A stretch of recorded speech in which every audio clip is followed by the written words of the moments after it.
Good morning, good afternoon, everybody, and welcome in across the continent and beyond for another very exciting Exploring by the Seat of Your Pants broadcast. Now, last year, we had the chance to bring on the amazing Cody Willow. Now, he came on live from the deck of the Marcus G. Langseth ship, part of the Lamont Doherty Earth Observatory, where he highlighted just what life is like on board a ship. And so subsequently, he has done his own incredible program. I can't encourage you to check it out enough. Desk2deck.org. So much to explore and discover there. The single best education curriculum, all sorts of activities I've ever seen from anyone we've ever had on the broadcast. So a big plug for Cody's amazing work to bring the magic and wonder of ocean exploration to classrooms. And today we're going to talk about a little bit more of that, specifically ocean science from sea to seafloor and the 7 principles of ocean literacy.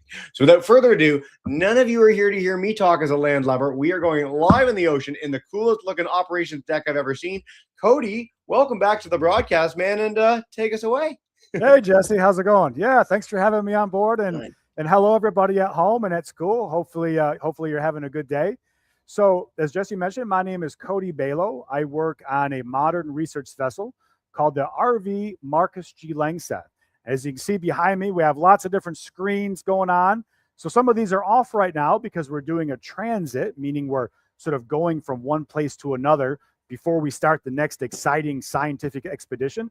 But let me give you a little tour here. So you see all the different screens next to me. You see so over here we have some sonar data coming in. So this is real live look at the actual sea floor below us, which I'll talk about a little bit later. But essentially, you guys are the first people in the world to see this data come in. That's pretty neat, huh? I love it. Yeah. So Jesse, so I shared my Google Earth. Let me just show you guys where we're at right now. So using Google Earth, we can kind of zoom out and see the world.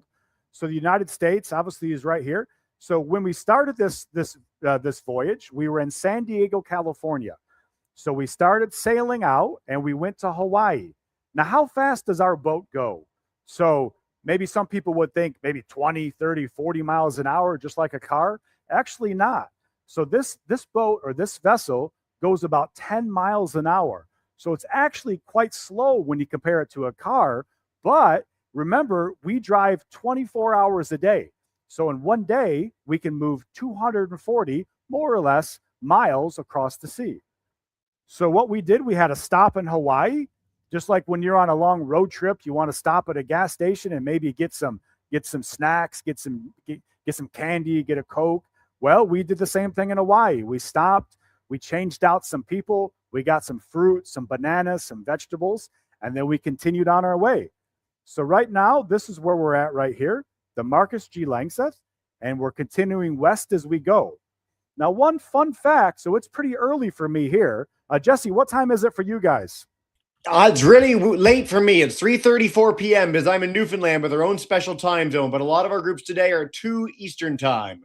2 Eastern time. So for me, it's 7 o'clock in the morning. So why is that? So Google Earth is quite a fun tool. You can have a look at the sun. So let's look at that. Here it is right here. So I just added the sun layer. So you can see in Canada, the United States, Mexico, essentially North America, it's you have plenty of sun, it's daytime. But if you move west to where I'm at, you can see the sunshade gets darker, which represents, of course, where the sun is hitting and what time of day it is. So that's why, of course, on the Earth, there are different time zones to represent where that sun is over our current location. What do you think about that, Jesse? I can't believe that you're up at 7 in the morning to talk to me, because I would be long since asleep if I had to deal with that. Good for you. Thank you for getting up with the birds to join us today. It's amazing. Yeah. So let's look at the picture with the ocean literacy. I think it's picture 2. So we're going to talk a little bit about ocean literacy today. I'm not going to go into a big lecture on each one. But essentially, what I wanted to sort of focus on is there are these 7 ideas or 7 principles of ocean literacy. So what does that mean? So that essentially means that the ocean sort of connects us all. Even if you're living up in Canada, in Alberta, if you're living in Mexico or South America, the ocean is the thing that connects us all together. So sort of principle one is one big ocean. Two is sort of how the ocean affects the land around us. So talking a little bit about plate tectonics, for example. Number three is about how it affects climate. And that's due to sort of the earth, to the ocean currents. You can think about hurricanes. You can think about the water cycle. So water evaporates from the ocean. It condenses. It forms clouds. And then you have rain or precipitation or snow, depending on where you're at. And then it melts. It runs into the rivers and back to the oceans. So you have these different examples of sort of how the ocean affects us. So number 6, for example, the ocean and humans are connected. So our next picture, we'll be able to see a little bit about that. And then what I'm doing right now, number 7, the ocean is largely unexplored. So the ocean makes up roughly 70% of the Earth. But guess what? Of that 70% of the ocean, only 27% has actually been mapped. Can you imagine? We know more about Mars than we do the basins of our own ocean. Can you imagine that, Jesse? Again, that blows my mind. We've been steadily increasing that over the last few years and decades, thanks to ships like yours. But it's wild that we have the technology to go explore other worlds and we've still not completed our ocean. It means it's very exciting and we find new things every time we go out, which is a lot of fun. We find new things all the time. They could be canyons, they could be volcanoes, mountains, they could be whole mountain ridges under the ocean. So when you look at Google Earth, you're going to say, now, wait a minute, Cody. I can look at Google Earth and I can see the bottom of the ocean and see what it looks like. Well, that's a very cool technology called satellite altimetry. And what they do is with satellites, they're able to measure the level of the ocean, the height of the water. And through that, they're able to extrapolate down to the bottom and say, oh, I think there's a ridge here, or I think there's a mountain, or I think there's a canyon. So they can make some pretty good maps using satellites in space of what's under the ocean. That's pretty neat, I think.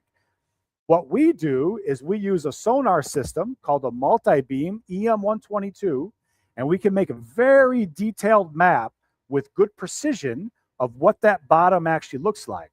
So we're able to include that into the map of the ocean. And there's this organization called Seabed 2030 that helps us better understand that.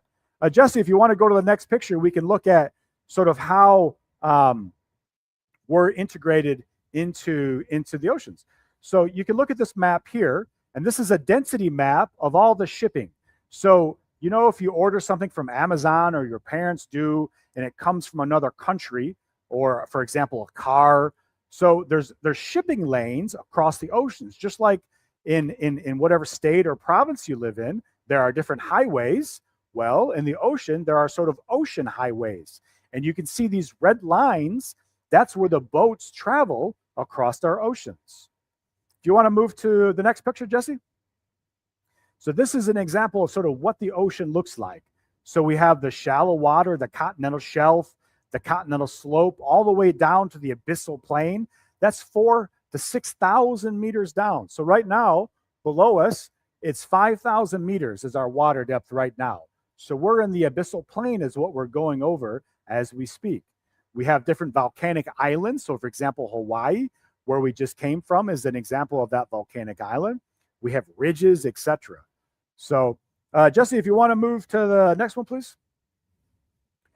So one of the things that we do on board the boat is we do different scientific studies. So we want to better understand sort of our Earth with different things that we can measure on board the boat. So there's 2 types of things that we do. We do geophysical studies.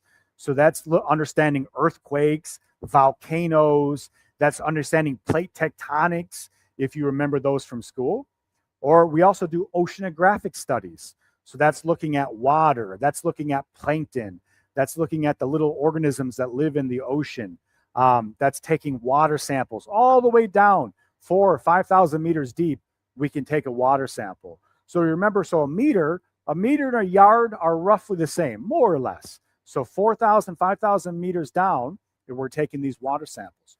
We're looking at the ocean currents and how they affect temperature around the world.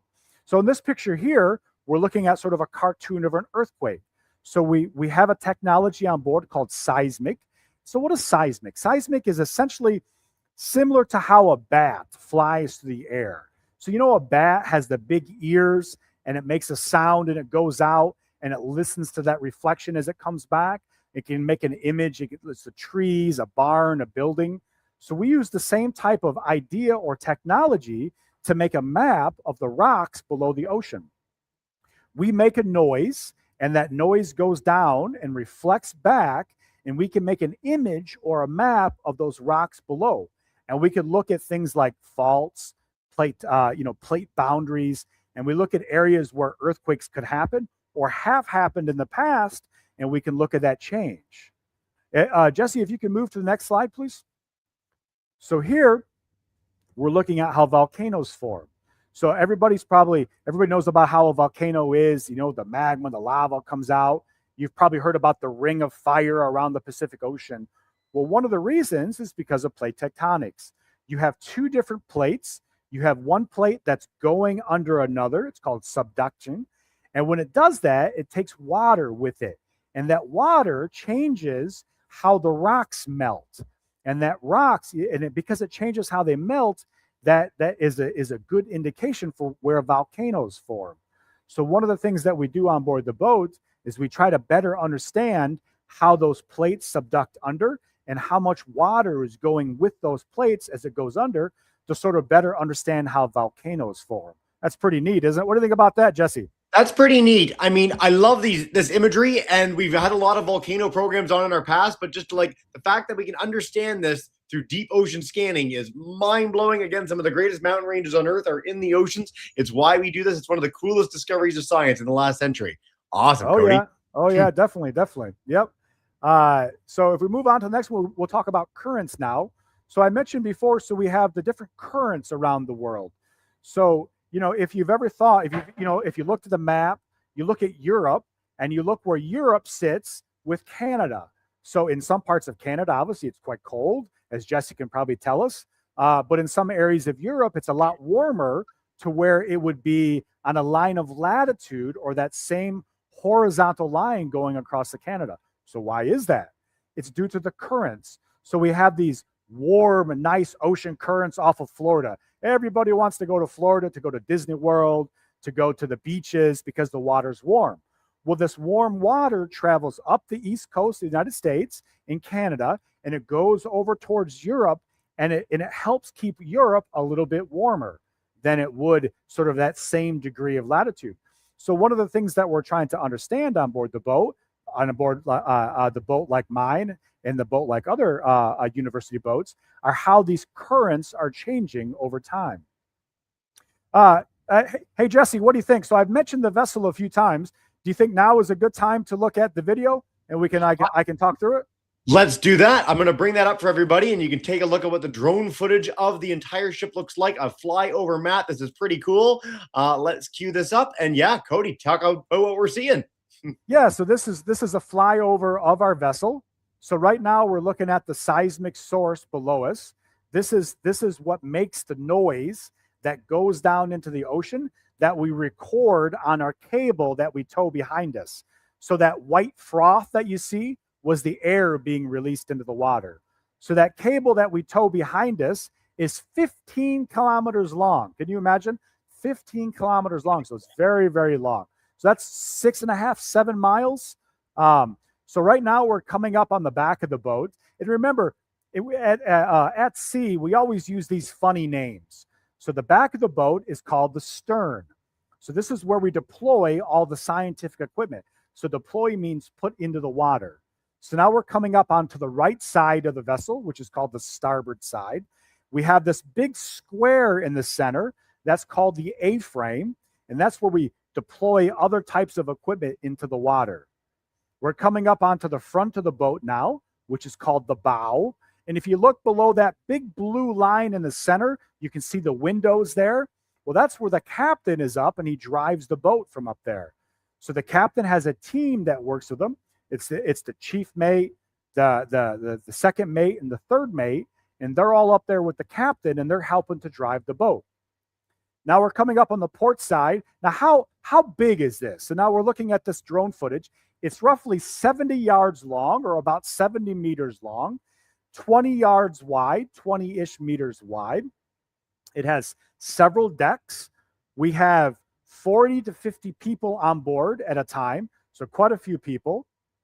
And we can stay offshore for about 50 days at a time before we have to come back in for food and fuel and to change out the different people. So what do you think, Jesse? Would you like to live with 40 or 50 people at a time? Come on, I bet they're the coolest people and scientists and cooks, and I bet the food's really good, which we might get to over the course of the broadcast. So I'm in any time, Cody, and I think our students would be too. And if you're not Yeah. sold, maybe by the end of the program.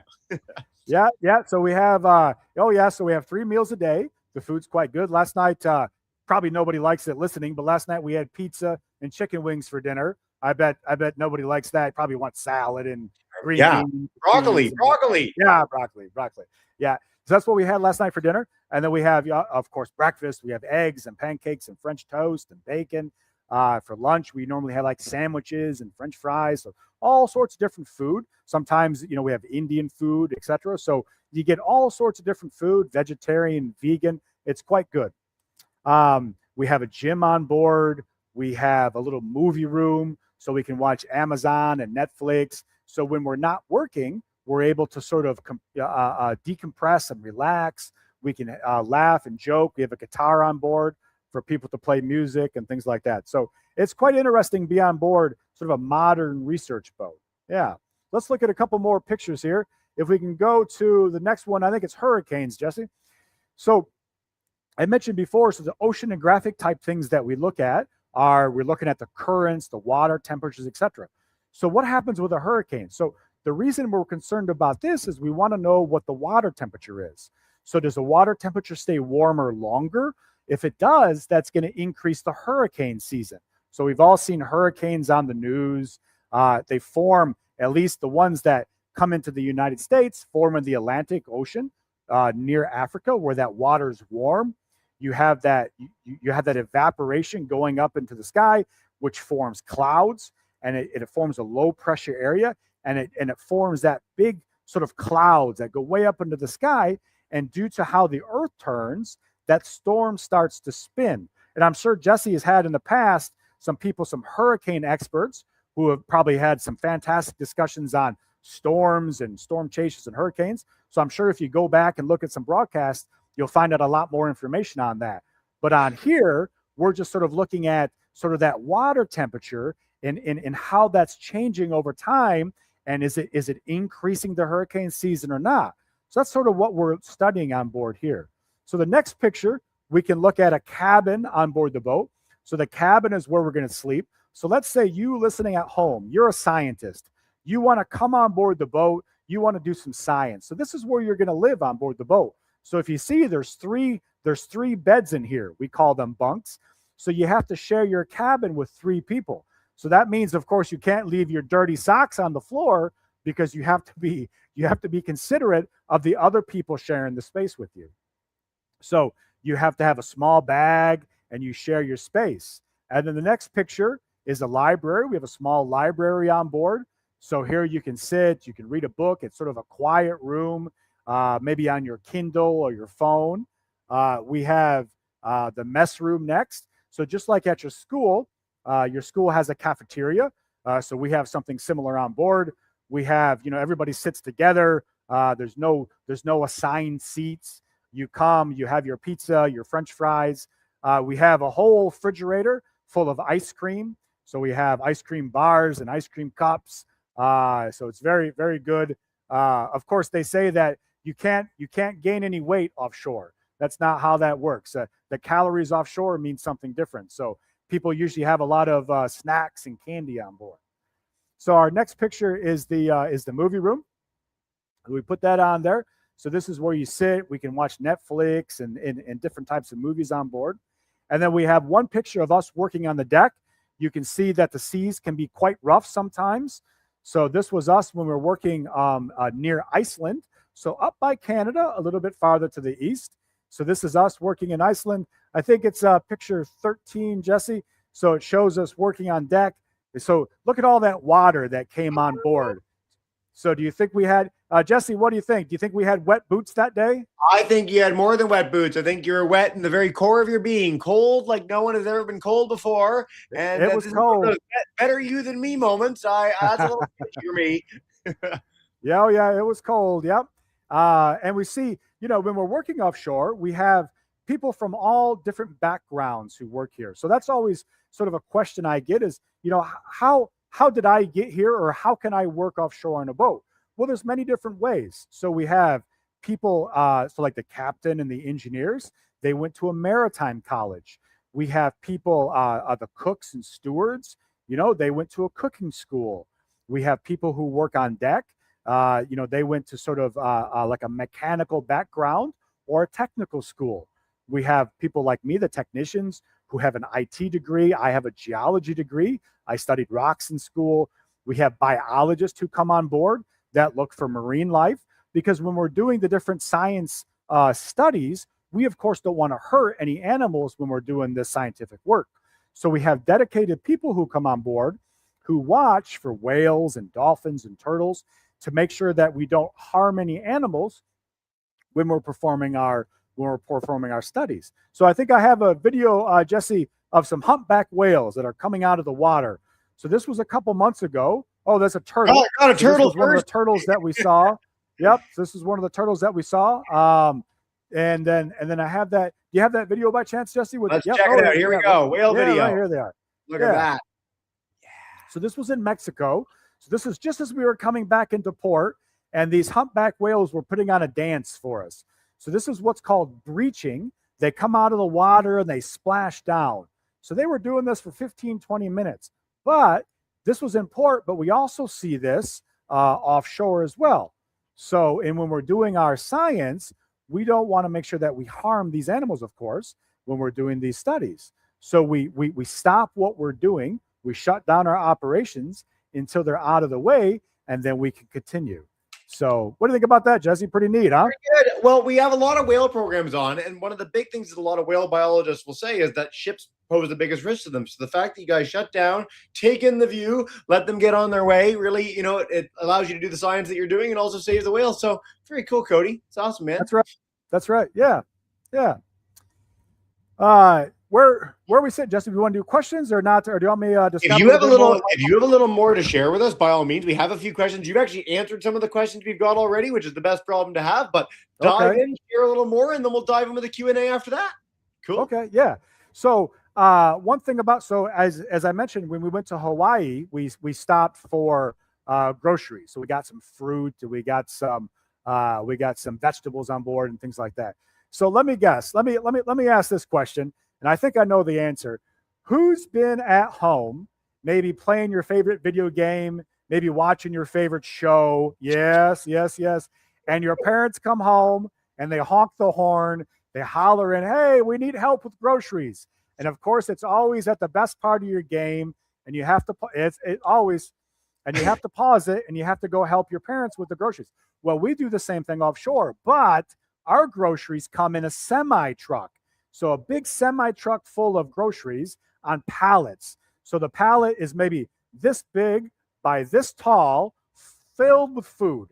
And what we do is we have to get in a big long line. So one person stands next to each other, and we pass the food back and forth. So it's one long line of people, 20, 30 people long, and we pass the food all the way from the deck, the outside deck position, all the way through the boat, up the stairs to the galley. Remember, the galley is where they cook the food, to the galley, and it goes into the big refrigerators, the freezer, the refrigerator, and gets stored there for 40, 50 days at a time.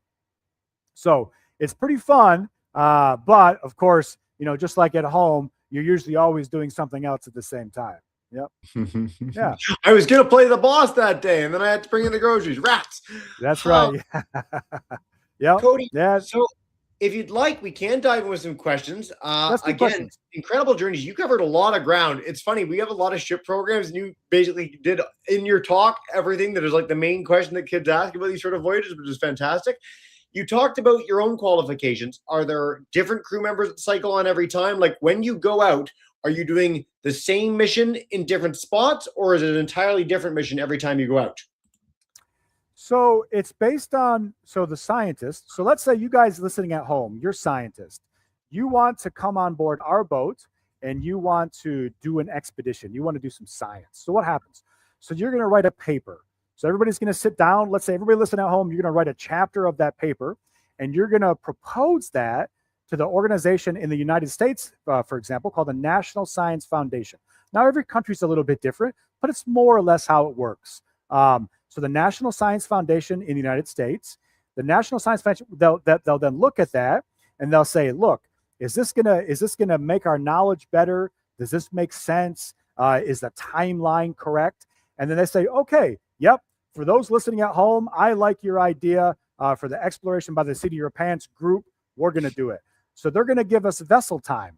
So then everybody at home is gonna come on board the boat for a certain window that you proposed, let's say 30, 40 days, and you're going to do that science. So to answer your question, Jesse, every expedition that we have on board, the science team is different. We have different professors, different students, different researchers, and we go all over the world doing these different types of studies. Now, the marine crew, the people who drive the boat, the engineers, they're the same. In my group, the technician group is the same. But because we have to go home sometimes, we cycle out as well. So I'm on here for about 180 days at a time, not all in one time though, but 180 days throughout the year, I'm on board. So it could be a couple weeks at a time. I'll then go home. Wow. That's a lot of time on a ship. So this leads into our next question. Are there challenges to being on board? So you showed the great picture of people being swamped by the water. That's a challenge of being on board. Does the length get to you? Are there any other dangers that you face when you're on board? What's the deal? So one of the things, so it's a good question. So there's a couple things. So one is just being away from home. So just imagine, for those listening at home, when you went to school. So let's say, you're at school, but then now you have to stay at school for a month. You have to have all your meals there. Everybody in your class, you're going to live, you're going to do your schoolwork with. So what do you think you're going to miss? You're going to miss your family. You're going to miss your friends, maybe your cat, maybe your dog, your pet. So you're going to miss those things. So it's the same for us. When we come on board a research boat, we sort of miss those things that are at home. But we have a good internet now where we can have phone calls, we can have voice calls, so we can keep in contact with the people back home. Another thing that's sort of a risk is some of the work that we do. You saw in that picture with the water coming up on deck that it can be, there are some hazards that we need to think about when we're planning for certain types of scientific projects. So what's a hazard? So a hazard is something in place that can harm somebody. So it could be some broken glass on the floor. It could be some seas on deck. So we have to look at the hazard, then we look at the risk. So what's a risk? The risk is the likelihood that something could go wrong. And then we put things in place to prevent that, and we put things in place to mitigate that. So for example, falling overboard the boat. So, that's not good, of course. So what do? So we make sure that we only go on deck when the seas are below a certain level. When it's very bad, nobody goes on deck. When we go on deck, when we're working, we wear suits like this with high visibility stripes. We wear a life jacket. We wear something that's called a PLB, personal locator beacon. So if we do go in the water, it sends out a radio signal to the boat so they can come get us. So we put in place different things like that to help us work safely on board. Fantastic. Well, so speaking of safety, this is a great follow-up to this because, again, a lot of work goes into making sure people are safe on a voyage like this.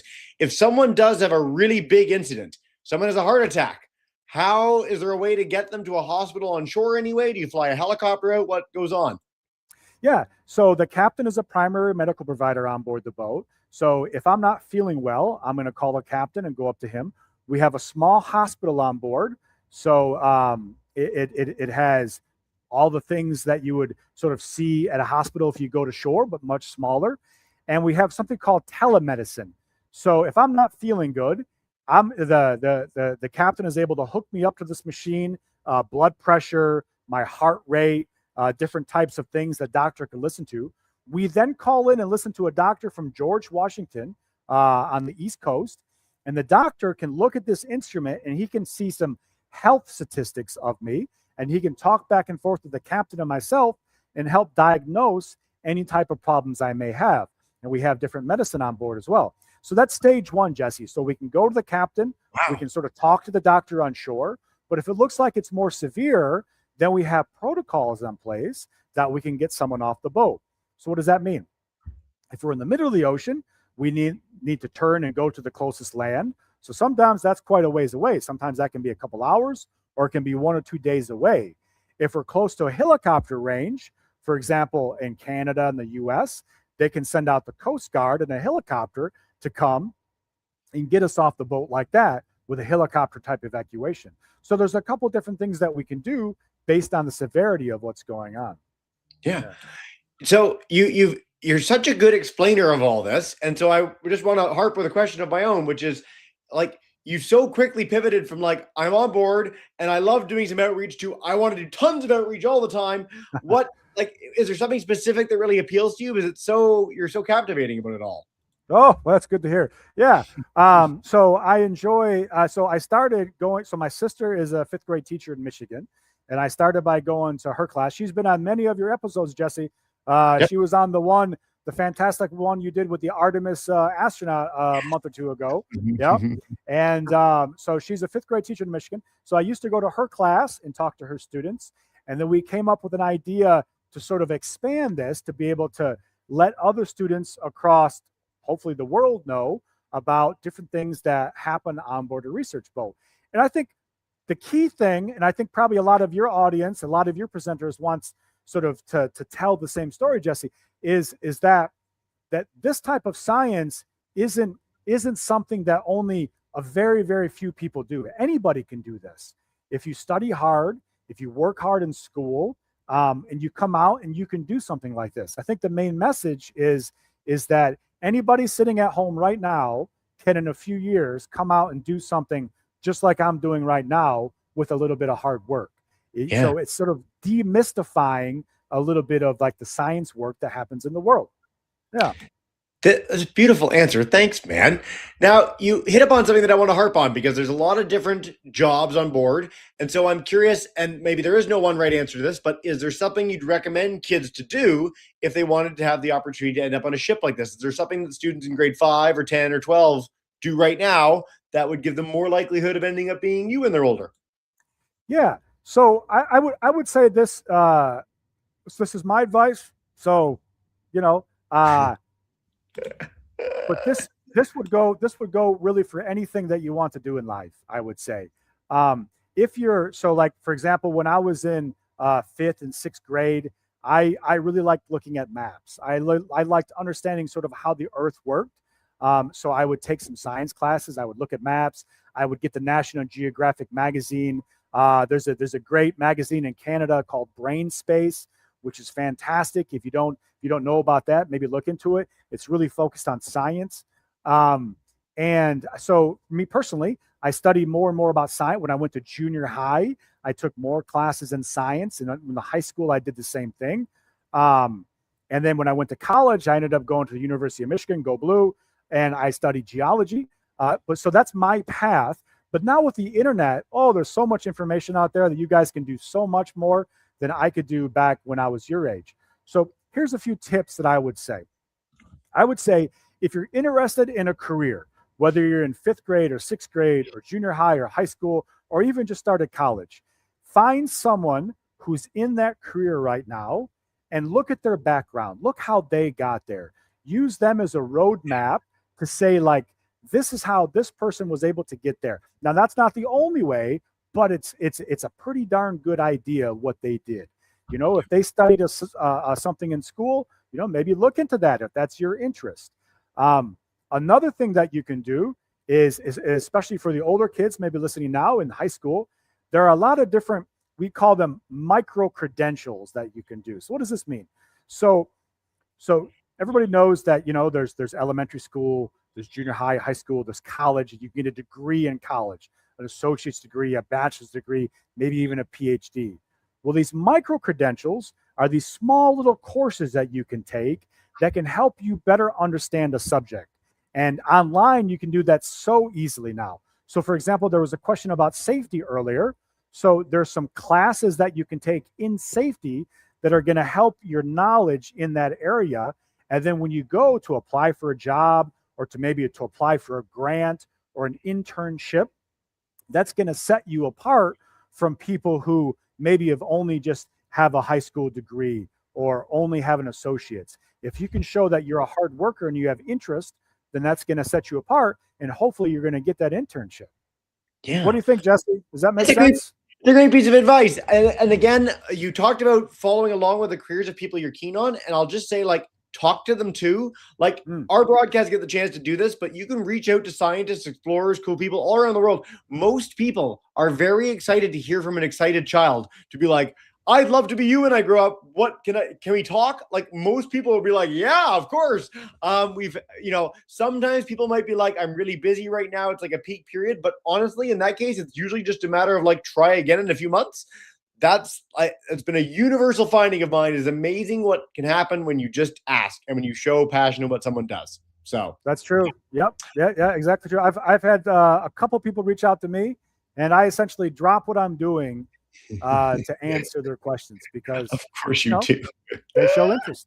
You're that sort of guy. Final question just about you. How much longer are you on the ship on this leg? Where do you end up? Where are you getting off? What's going on? So for me, this is a very short trip. So I joined the boat when we were in Hawaii, and we're going to go to the Marshall Islands right now. So that's across the date line. So that's going to be a fun thing. So there are different things in the sort of the research world.